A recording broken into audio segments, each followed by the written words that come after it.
Hello, everybody. Welcome to the Buckeye Weekly Podcast. I am Tony Gerdeman, here as always with Tom. How's it going? Well, Tony, it's Monday, and when the world hasn't blown up and thrown us off of our editorial calendar, which has only happened about 3 times in the last 4 weeks, Monday on the Buckeye Weekly Podcast means Michigan Monday. And this week, it is literally Michigan Monday, the Monday of Michigan Week, the most important Michigan Monday of the season. Tony, I hope you're up to what we're about to embark on. I have no choice but to be. And Tom, as we said before, as long as you stay ready, you never have to get ready. And one of the things we do around here at you and I, we stay ready for Michigan Week and the Michigan game and everything that entails. And finally, maybe not quite finally, but we've had a decent game, something new to talk about as it relates to Michigan on the field. There's always something new to talk about with Michigan off the field, but now back on the field where there is still football going on with head coach Sherrone Moore, a temporary head coach, interim now, substitute head coach. What is the official title? Acting? Saturday Dad Sherrone Moore, maybe. I don't know. He's the Saturday head coach for about 3.5 hours or so, depending on how many commercials they put in the Fox broadcast. He's not the what is about the dad that stepped. He's the dad that stepped up, something like that. Mm-hmm. Yeah, that is. This was such an interesting game because in a lot of ways, I always find the week before the Ohio State Michigan game somewhat enlightening, but also you kind of hand wave it a little bit because it's the Saturday before the Ohio State Michigan game, and so frequently these games look exactly like the first half of the Ohio State game did, or the second half of the Michigan game did, where it looks like, well, you're trying to just get out of there and not have anyone get hurt and not put anything on film, and then you end up with these kind of sloppy, gross games. And then the question is always, how much of this really means something? And I think that there's some stuff in the Michigan game that I look at and I go, that might mean something. Yeah, and we've seen Ohio State have some slow games in the game before, or close games in the game before. Michigan had one last year against Illinois, but they really haven't had any recently. They've had some blowouts 2022 or 2021, 2019. They had some blowouts before the Ohio State game. But when you watch what happened in this game, and Michigan wins 31-24, got out to a 23-3 lead in the second quarter, and then Maryland just kept coming back. And I think, I don't know what the main thing where I want to start with this is, but I think one of the things that stood out for me more in this game than other games that we've watched with Michigan is that they finally faced a quarterback who could attack the secondary, and they did. They attacked Will Johnson. They really attacked Josh Wallace. They were successful throwing it on Josh Wallace. Successful throwing it once on Mike Sainristil. He got 2 interceptions in this one of them dropping into a zone that Talia Tagovailoa was not looking at, never saw him, and threw a ball on an out route that Sainristil made a nice play on. But they got after Josh Wallace. They got after Will Johnson. And if Talia Tagovailoa had been more accurate, he would have had even better numbers. As it was, he was 21 of 31 for 247 yards, those 2 interceptions to Mike Sainristil, and also a sacked 5 times. And so, Sainristil didn't have 2 interceptions. Darius Clemens was listed as one of those, number 6. Like, when did that come in? Because I may have missed that one. I thought Sainristil had 2 of them. I think he did. Well, they have it's 2 guys with the jersey number of 0, so I think it just got entered incorrectly into the box score, would be my guess. So yeah, I because I was remembering 2 Sainristil interceptions as well. So yeah, I think it was, and if not, he's a good enough player, we can just sort of credit him with him. And if it's a mistake, it's like, well, he's good. We assumed it must have been him. Who else could it have been?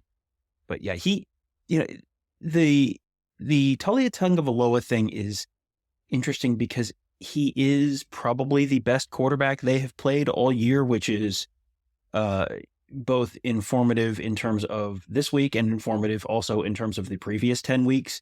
Because Drew Aller probably will be better than Talia Tagovailoa when all is said and done. Not yet. Not even close yet. And you saw Maryland have success downfield. And I think Tagovailoa has some of the same. He's not the same quarterback as Kyle McCord, because Tagovailoa was able to, victimize them with his legs a little bit. They had 3 tush pushes for touchdowns for Maryland. That is not really something Ohio State has done. You wonder if that's going to be something that Ohio State breaks out this week after seeing Maryland have some success with it. But Tagovailoa, the stuff that didn't work for him is some of the stuff that we've seen from Kyle McCord, where one of the Sainristil interceptions, the one down the left sideline, I think it was in the fourth quarter, maybe late third, early fourth quarter, it was just a straight up arm punt. It was just like threw off his back foot and didn't step into it and just kind of heaved it up and underthrew a receiver. Mm-hmm. And you've seen that from Kyle McCord every once in a while. When Kyle McCord's footwork is good, Kyle McCord is a very good quarterback. When Kyle McCord's footwork gets a little off, you get some of those. But then when he did, when Tagovailoa did get the chance to step into throw and hit some stuff downfield, they didn't hit everything, but there was stuff there for them downfield. There was Caden Prather hit one down the left sideline in the right end zone. So that would have been in probably the third quarter, I think, where it was, they called it a touchdown initially, and then he was marked down at about the 6-inch line. But he got behind Will Johnson on that one. There was another one where right before the scoop and score on the fumble by Talia Tagovailoa, a receiver, and I don't remember which receiver it was, got behind Will Johnson again. And Tagovailoa just threw it over the wrong shoulder. Like, there was stuff available downfield against Will Johnson. And I think there's going to be stuff available against Josh Wallace as well on Saturday. And, Ohio State, we can argue whether, where Tagovailoa and Kyle McCord stack up in terms of being quarterbacks. I don't think there's any question that the skill talent on the outside for Ohio State is better than the skill talent for Maryland. So I think this is, if you're a Michigan fan on a scale of 1 to 5, with 1 being no, it's fine, and 5 being I'm running out the door with my hair on fire, like, how big of a concern is that after watching that Maryland game? It should be a very big concern because, as you said, the talent level is going to pick up. Now, I completely agree with you. Some of these interceptions that Talia Tagovailoa is throwing, Kyle McCord could also throw and has thrown, essentially. And some of the interceptions he's thrown have not been caught, so they've been dropped, and they're not really interceptions, but they've hit defenders' hands. Kyle McCord with 22 touchdowns and 4 interceptions on the season. The 22 touchdowns tie Tagovailoa for most in the Big Ten this year. But in terms of quarterback rating, Tagovailoa is the best quarterback that Michigan has faced so far. He's the number 3 quarterback. And to give you an idea of how average the quarterbacks are in the Big Ten, Drew Aller is 4th. He's like 6 points behind Tagovailoa. McCord is 23 points ahead of Tagovailoa and 15 points behind J.J. McCarthy. So we've been saying this for all season about both Ohio State's schedule and Michigan's schedule. The quarterbacks in the Big Ten have been very bad. And so for both teams, both Ohio State and Michigan, these will be the best quarterbacks that they have seen this season. Because the thing with Tagovailoa is he can be rattled. He turns the ball over. Had 3 turnovers in this game. I think he may have had 3 against Ohio State, 2 or 3 against Ohio State. That's kind of that's one of the things that I think Mike Loxley has baked into the offense. Like, there's going to be a couple turnovers there, so you've got to try to figure out how to win it, knowing you're going to turn those things over. And they came within 7 points of doing this one. And really, it came down to the end, but being pinned way back like they were, and their final drive having a safety on an intentional grounding pass when the throw, Tagovailoa, he was obviously throwing it away, but there was a receiver about, 10 or 12 yards away, 10, 15 yards, something like that. And the refs kind of met and like, what do we think? And then they threw the penalty. and that made it a 7-point game. Then Michigan gets the ball there on the free kick, and they end the game. And I was thinking as I'm watching this, I need to talk to Bill Carollo, a Big Ten officials guy, next year at Big Ten Media Day, and say, what exactly is the measurement of in the area? What is the area? What is the diameter? What is the area of the area? Because is this just you know it when you see it, or is it 10 yards? You know, what is the area? And I've seen, because it seems like that might be a judgment call. And when you have to talk about it, then obviously there seems to be, well, I don't know if it is. And then you got two other guys saying, well, I think it is. And so I thought he would get away with that one. He didn't. But that is also part of what Tagovailoa does, and he doesn't help himself in getting the benefit of the doubt either. Yeah, I don't know if this is a Bader Monhoff thing where you buy a blue car and then all of a sudden everywhere you go you see blue cars. You just notice things because now it means something to you, and you think, oh, this is really new. Everyone has suddenly bought a blue car. But it sure feels like there's been more intentional grounding this year for whatever reason. It feels like Kyle McCord has been good for one every other week for one reason or another. And some of them have been like real obvious, and some of them have been a little more, a little more iffy, necessarily wrong, just kind of in that realm where, like this one, it was like, I could see who he was throwing to. Didn't get close, but you could tell what the idea was there. I don't think this was a area of emphasis for them. Like sometimes they'll make a real point to enforce this rule or that rule.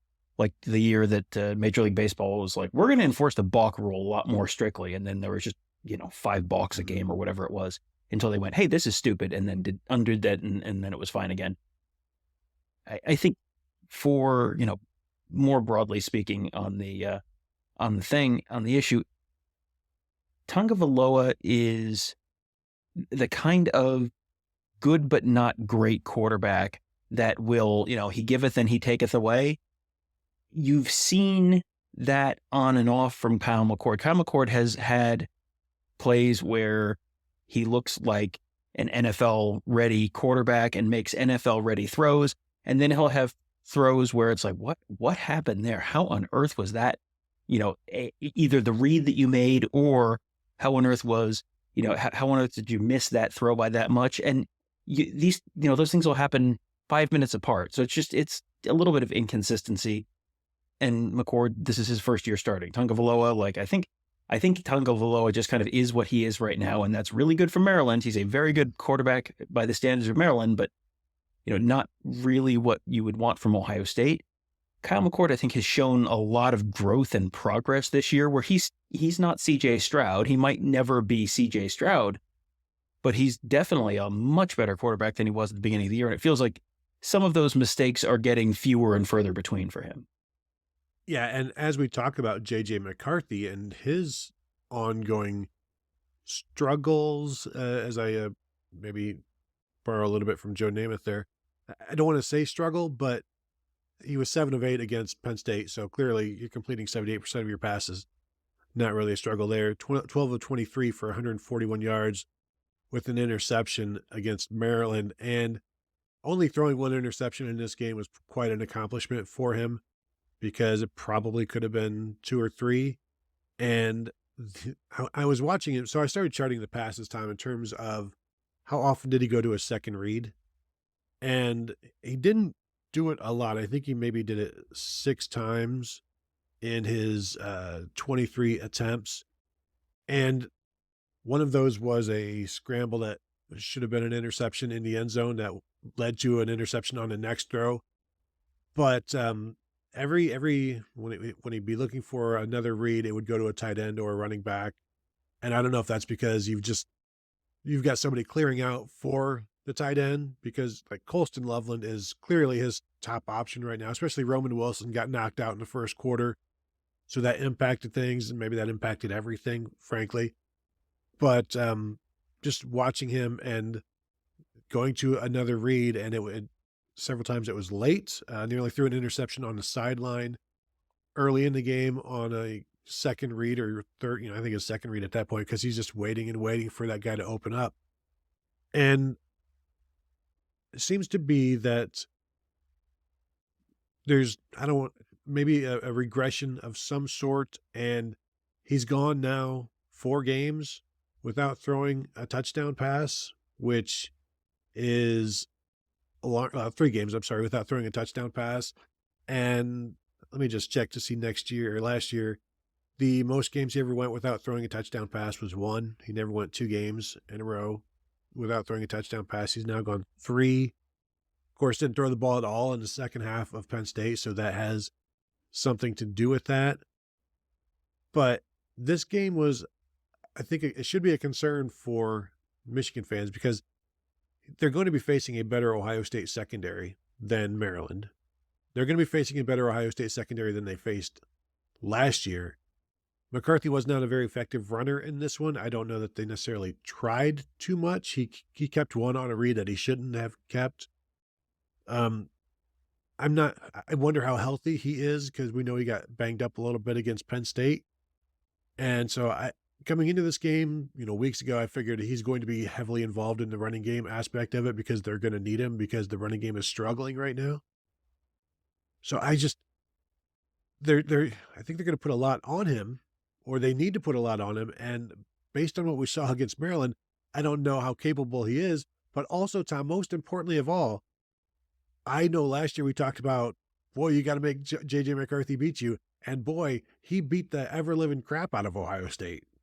He did, and that was not Ohio State making him make great throws into tight windows. That was some of the more spectacular busts you've seen in secondaries over the years. I mean, the Ohio State secondary has been substantially better this year. The defense on the whole has been substantially better this year than it was last year. So, you have last year it was all about all the talk was about, just if you can bake in 5 big plays by the opponent, and that's okay. If we can be aggressive, it's still okay. And that was true until it wasn't. This year, we really haven't heard, I think Jim Knowles may have made some vague reference to that once at one point this fall, but you're not hearing that talk anymore. And they haven't allowed big plays for the most part. And they have played, not exactly the most incredible assemblage of offenses in the history of college football this year either, but a better group than Michigan has played, I think, on the whole. So it's going to be interesting to see what they ask McCarthy to do. Because like you said, he has been banged up. And so you don't know how much of them not really putting games in his hands and how much of him looking just okay the last couple of weeks and, let's be honest, not looking like a Heisman candidate the last couple of weeks. Yeah. How much of that is injury? How much of that is against Penn State? Penn State was very obviously not going to score points, so it didn't matter. You could just kind of strangle the life out of the game, and that was it. And how much was against Maryland, the old Urban Meyer game plan where you'd run J.T. Barrett twice against Rutgers and twice against Maryland, and then 18 times against Penn State and 20 times against Michigan. I'm assuming you're going to see J.J. McCarthy run against Ohio State because I think they need J.J. McCarthy to run against Ohio State to open up some other stuff. Because with the way that Blake Corum and the way that Donovan Edwards have really struggled to get anything going real consistently, I think they're going to need J.J. McCarthy to make plays with his legs and potentially use his legs to open things up in the pass game as well. But, if you're coming in banged up and you have a couple of offensive tackles you're not feeling great about, and I think Michigan fans are probably not feeling great about their tackles right now, this is a pretty good Ohio State defensive line. And J.J. McCarthy is real shifty and elusive in the pocket, and he's going to make guys miss, but you only need one guy to not miss to, maybe that exacerbates an injury. Maybe that just, takes the wind out of his sails a little bit, whatever it is. I think they're going to have to lean on J.J. McCarthy to try and win this game. And, with the edge of that line, really both tackle spots on that line, kind of not great right now. I think that's going to be I think that could get a little dicey at times. Starting left tackle Ladarius Henderson was out this week. Just looking around to see if there's anything new on that, and I don't think there is, but we'll get something from Jim Harbaugh on later today regarding that, I assume. And so left tackle and right tackle Carson Barnhart was moving around. He had some issues again, as he did against Penn State. And I would expect him to continue to have some issues against Ohio State. What you can't have happen is then you can give up a sack, just don't give up a sack and fumble and a turnover and give somebody a short field. You don't want to give Ohio State a short field. You want to make them earn everything they get, just as you don't want Kyle McCord putting the ball on the ground, as he has done a couple of times this year. You mentioned the running game, and I think once again, this was not a good running game. And Michigan did run for 150 yards, but they averaged 3.3 yards per carry. Blake Corum, 94 yards on 28 attempts, 3.4 yards per carry. Long run of 14. Donovan Edwards, 11 for 39. They're getting him more and more involved, but just a long run of 7 yards. The longest rush in the second half for Michigan was that 7-yarder for Donovan Edwards. The longest rush for Blake Corum in the second half was 5 yards, and he carried the ball 15 times in the second half, and the long rush there was 5 yards. It's not something that, like last year, I think the Michigan running game, Donovan Edwards put some fear into you. I don't know that anybody with the running game puts fear into you now, other than the fact that you've seen what they have done. They have the potential, but you're not seeing that potential very often anymore. And I wonder how much then you can just let you don't necessarily need to do something special to stop the run. You just play some contain there and let your defensive line do it and your linebackers clean it up. And then that makes life more difficult for J.J. McCarthy in terms of, what he might be facing. But right now with the running game as it is, that they need to get maybe Samaj Morgan more involved on the end arounds. He had a 13-yard touchdown run in this one. Maybe you'll see Roman Wilson if he's healthy this week at this point. They've got to do some things because, as we know, Tom, you run to win this game. And right now that running game, again, so many concerns. We're talking about Michigan, who is favored in this game against Ohio State. Michigan, all of the concerns lie with Michigan right now. I guess it's maybe that time of year. Well, yeah. I mean, all the concerns lie with Michigan because we're talking about a game where Michigan didn't look very good against an opponent they were favored to beat by a lot more than they beat. I don't think I'm not looking at this and going, oh man, Michigan is doomed. I still think we have not. None of it. Neither of us have finalized picks or anything like that. I still think there's a possibility I'm picking Michigan to win this game. This just feels like it's going to be a very close, very low scoring game. And a lot of the stuff we're talking about here is Michigan is not going to be able to move the ball consistently. I think everyone in Ann Arbor has this sort of vision that, well, they're just going to line up with 7 offensive linemen and just be able to bully Ohio State down the field, and they're going to run for exactly 4 yards every play. And then after 3 plays, they'll have 12 yards and a first down. And, then by the end of the drive, it's going to look like a Civil War battlefield on the Ohio State side of the field. And they're just going to bully and push. And it's like, I mean, maybe, but I don't know that I've seen anything from Michigan this year that makes me think they're going to be able to. They haven't been able to do that against defensive lines and defensive fronts that are not as good as Ohio State's. And if you don't have to sell out to stop the run, Michigan didn't run the ball great last year against Ohio State. The final numbers look great because Donovan Edwards had like a 65-yarder and a 75-yarder in the final minutes when Ohio State was in sell out to stop the run. And then you hit one crease or you have one bad run fit and boom, you get 75 yards. They were not running the ball that well against Ohio State last year. And if you don't have to sell out to stop the run, if you're not behind, and you don't have to sell out to stop the run, then I think that makes it, that puts a little more pressure on McCarthy to try and do something, whether with his legs or with his arm or both. That's how I kind of see this shaking out. And then it's a question of what can he do? Can he get those? We have seen him so many times. I think back to the Stetson Bennett in the Peach Bowl last year where you'd have a rusher coming in and he just kind of like dip, take a little half step, a little hop, and just the guy breezes right by, and then it's 3rd and 6, and boom, he picks up 8 yards. McCarthy can do even more than that. We saw McCarthy have a play where he looked like Penn State had him dead to rights, and he makes a cutback, and he picks up, it looked like he was going to get stopped like 10 yards short of a first down on 3rd and 10.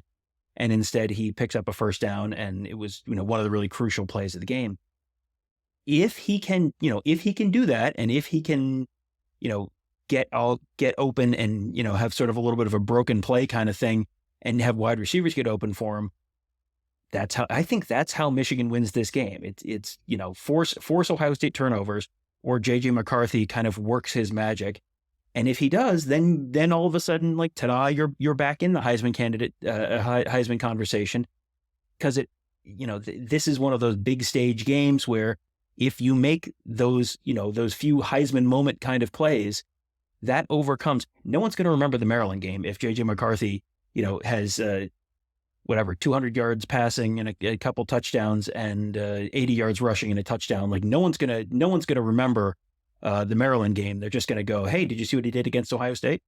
Yeah, nobody remembers Troy Smith's game against Penn State in 2006, other than like the Heisman moment play, the long touchdown pass to Brian Robisky. You can erase a lot of bad memories with one good game. His ability to run sets him apart. The fastball is not always, if he could change speeds a little bit in terms of the touch, I think that would help him out, but I don't know. He didn't show that against Maryland.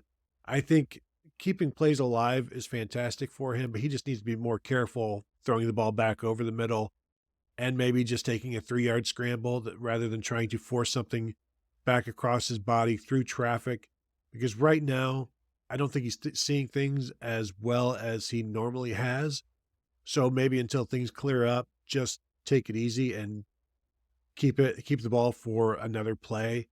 But also, that's really hard to tell him to do that because he is a playmaker and he is extremely confident in his abilities and extremely confident in his arm.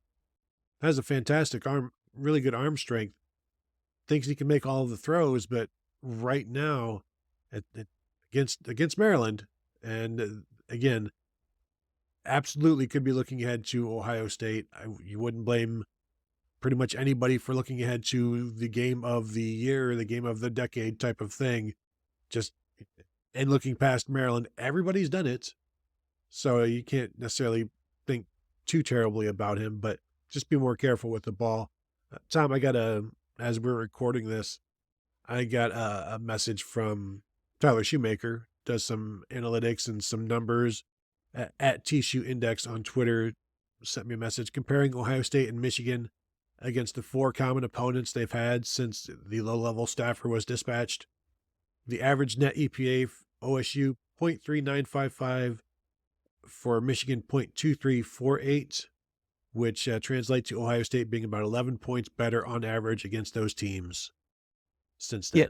Yeah, and that's EPA's expected points added per play. So, that's a significant number. I don't, that's one of those like, boy, this is really interesting. I don't know how much it actually means, but it's because there's a lot of other factors in there, right, that, you played, you played Maryland in November versus you played Maryland in September, and Penn State at home versus Penn State on the road and all that kind of stuff. So there's a lot of other stuff that goes into that probably, but it is certainly an interesting thing. I did want to circle back real quickly to McCarthy, because one thing that, he just threw the one interception, but the thing that I think would be a big red flag to me if I was a Michigan fan was, do you know what he did on the play before that?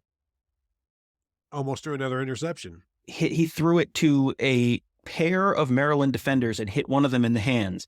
Do you know what down it was when he threw to a pair of Maryland defenders in the end zone and hit one in the hands? Was it first? It was first and goal. And did you know when he threw his interception? When he just chose not to see a linebacker sitting underneath in coverage? Second down. That to me says he's, this is a little uncomfortable. He's forcing some stuff, maybe trying to do a little too much. If you're trying to do a little too much against Maryland, how much are you going to try and do against Ohio State? And, how much of that is they didn't want him to run. He only had 2 carries, -7 yards. So, very clearly they had told him, don't take off. You got to kind of keep yourself safe and don't risk further injury. But it just, that's the kind of decision making you expect from a guy making his 3rd start, not a guy wrapping up his second regular season. That's just, I think you could make an argument that neither head coach entirely trusts their starting quarterback right now. You have seen Ryan Day not go for things at times when he maybe would have with CJ Stroud, when Kyle McCord is a quarterback. Not that he doesn't trust him at all, just that maybe it's not 100%, trust this guy with my life in any kind of situation. And McCarthy, the way they didn't throw the ball in the second half against Penn State, the way they, they threw it a little bit, but you didn't get great results. I don't know how much trust they really have in him, because they were perfectly happy in a relatively close game to just keep hammering Blake Corum and Donovan Edwards. They ended up rushing 39 times for 133 yards. I mean, it's like 3.4 something yards per carry. And you ran that 39 times. That's basically just, that's Iowa. That's basically Iowa football. The passing game was a little better because you have better skill talent, but that's play calling. That's like really, really, when you think it's good, you call it complimentary football. When you don't think it's good, you call it, I don't know if they trust their quarterback. And when he's 12 for 23 for 141 yards and on first and second and goal is hitting defenders in the hands when you could just throw the ball away, I could see where there's maybe not 100% trust in him right now. There were 6 situations where they're 3rd and 6 or longer. They ran the ball on 3 of those, and they only picked up 1 of those 6 first downs. And we've seen them. They were successful running on 3rd and long against Penn State. That was Manny Diaz's fault, basically, the Penn State defensive coordinator. They were not successful in this game against Maryland. I think Maryland learned a little bit of a lesson. Tom, you got anything else? Because we're going to talk about this game all week long. Anything else that you wanted to touch on before we get out of here? One thing, just to address this, because I'm sure someone is sitting at their computer or they're listening to their phone and yelling through their headphones. Michigan did go 3 for 3 on 4th downs, so I'm going to guess that several of those 3rd and 6 or longers may have gotten picked up with 2 runs. So that's a legitimate strategic reason to do it. That's not, we don't trust our quarterback, but I think there are other elements in here. If you're running for 3.3 yards per carry and McCarthy is throwing for 6.1 yards per carry, that is probably not going to get it done against Ohio State unless they do what they get a defensive score and you get a defensive touchdown and also a safety on defense and also a safety on with a punt block. If you get 10 points out of your non-offense, then that might be enough to win against Ohio State, but that's asking a lot. And one last thing, Tony, 33 carries, 15 yards, 0.5 yards per carry for Maryland on the day. That's not great. I don't, they're not gonna be able to do that against Ohio State, but it was not all bad news for Michigan on Saturday by any means. No, and I will say, in terms of the 4th downs, one was 4th and 8 after a 2-yard run on 3rd down. It ended up being a pass interference. Another one was a 4th and 4 after a 2-yard rush on 3rd and 6, was a 12-yard completion to Colston Loveland, and I believe there was a 4th and short in there somewhere. So there's that.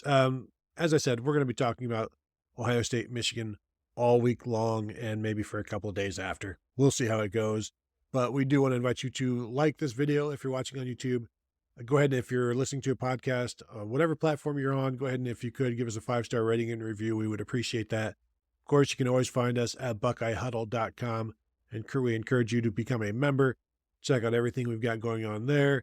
Recruiting information right now. Just had Juju Lewis on campus, I believe, a #1 quarterback in the 2026 class, a USC commit, and certainly crazy stuff going on with Lincoln Riley right now out there. So quarterbacks are going to be looking around. And so we got some information there for you at BuckeyeHuddle.com. And of course, the ongoing Michigan thread regarding everything going on is it's humming right now. So that is also a place to check out the latest and the greatest. So I want to thank you all for tuning in, and we'll talk to you guys later.